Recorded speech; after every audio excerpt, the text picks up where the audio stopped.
Hi there, and welcome to Mining the Comments, in which we will take a look at a very common question asked today by Danielle. And I hope you will find a lot of value here. Danielle, and anyone else, of course, who's had the same question. So, yeah, without further ado, let us jump into the comment section and look at what Danielle shared here. It is a comment to the timeless sleep window, which I believe is actually a really nice and helpful episode. If you haven't already watched it, it is part of the This Is Nato playlist, and you'll find the description to that playlist or you find a link to that playlist in description of in any new video. So yeah, Danielle wrote 16 hours ago, I'm hearing that I can be in my bed to read, watch TV, etc., and I don't have to get out of my bed after 20 minutes if I haven't fallen asleep. These practices feel stressful to me, but it seems every other sleep coach says to do this! Exclamation mark, exclamation mark. And what kind of made me excited about this question is, of course, that it's a common one that I think, the answer to this can help Danielle and many others in the community. But also, the fact that everyone else says something differently is something I actually sort of like, it kind of makes me excited a little bit. I have to be honest with you, because it shows how like what we teach is counterintuitive, and it is a little bit special, but I guess it just makes me feel we have something special here. That's kind of one reason I get excited about this comment. So anyways, let us answer it in a way that I hope makes sense, and I hope that you'll think like our special way is helpful and not like special and like, oh, that doesn't make any sense. Anyways, enough about that. Let's take a look at what first before we answer, like, we share why we teach the way we teach. It can really help to understand why others teach in a different way.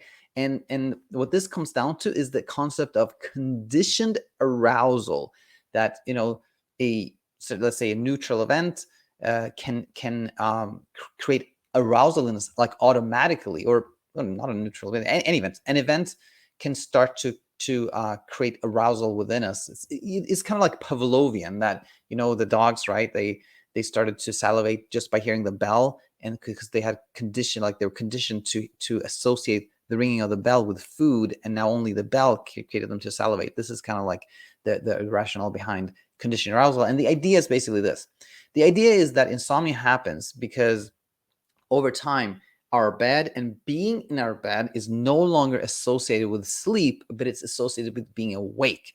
And the idea is that as soon as we go to bed, this creates this kind of conditioned arousal response. We're hyper aroused, and then we don't sleep. And the idea then becomes like, so we need to break this association by leaving the bed when we're awake and only returning there to sleep, so that we reestablish the association with like being in bed with sleep, so that we go to bed, the brain goes like, oh, time to sleep.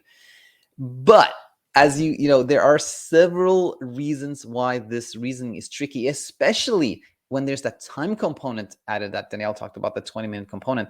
So I just put down 4 reasons why I think this is quite tricky, and this explains kind of the pressure that Danielle is feeling. Number 1 is the pressure to keep track of time. If someone tells us you should leave the bed if you haven't fallen asleep in 20 minutes, we automatically feel a need to keep track. Oh, it's been 1 minute. Oh, I hope I fall asleep. It's been 5 minutes. Oh no, I don't want to leave the bed. I hope I don't get to 20 minutes. Oh, there we go again, 20 minutes. You see that pressure, that monitoring, the tracking there is tricky. And then there's also like the pressure to get out of bed, which oftentimes especially when we've had a struggle with sleep, we can often be like really exhausted, tired. We don't want to get out of bed, but we feel pressure, like I have to get out of bed. That's unpleasant. Then it's also the pressure to know when to go back to bed, because people often tell you like, so, and then you just go back to bed when you feel sleepy. But am I sleepy? That leads to kind of, am I sleepy enough? Like I'm feeling a little bit sleepy, but am I enough sleepy? And then kind of monitoring our own sleepiness often makes it go away, because we're like, that creates hyperarousal in itself, right? And then it leads to idealism. Like, I think I have to find the exact amount of sleepiness that is right for me to go back to bed. A lot of pressure there. And then there's when we go back to bed again, there's the pressure to sleep. We're like, oh, now I have to sleep, so I don't reinforce this association. And so, these are the reasons why I think the conditioned arousal is very tricky. But then you may say, but what if it's true? What if that, that conditioned arousal idea, it is a true idea, and no matter how tricky it is and stressful it is, this is the way we have to break the association. Well, I have something I think you'll find really helpful here. I don't think this association is important at all. It's not at all what matters or what creates insomnia. So the confusion is again that in the association between the bed and being awake creates insomnia, but it isn't. And if we think about it, if we just associate our bed with being awake, there's nothing emotional about that. It's completely neutral. Okay, the bed is associated with wakefulness. That doesn't make us scared or frazzled or hyper aroused. If being awake itself is neutral, if we're not scared of being awake, then the fact that we associate the bed with being awake, it wouldn't matter. We maybe would associate like I'm in my bed and I normally associate it with being in bed, but that's fine. Then there's nothing that keeps us from falling asleep, right? Because there's no emotional component there. And so what actually is driving insomnia is another association. And that association is the association between wakefulness and danger.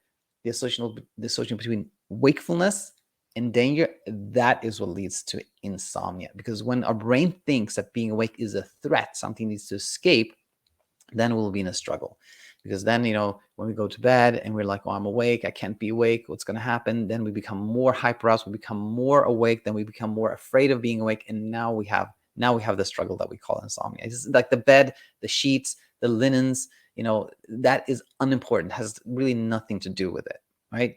So now that when we see that, okay, it's not the bed-wake association that matters, it's the wake-danger association. This is the association that matters. Then we can see that, it's not like we want to break this association because, as I've heard Martin Luther King said this, I'm not sure it's true, but I've heard him quoted as, if we want peace, our means must be peaceful. And I think it's the same thing with internal peace, that we can't go in like, oh, I have to break the association between danger and wakefulness. I have to forcefully break that association. Then we go in with this kind of mentality of struggle and fighting, which in itself leads to kind of hyperarousal and wakefulness, etc. So it's more of when we see the association between wakefulness and danger is what's driving our insomnia. It's more like an invitation to teach the brain, an invitation to show the brain that this is not the case, that this is a misunderstanding.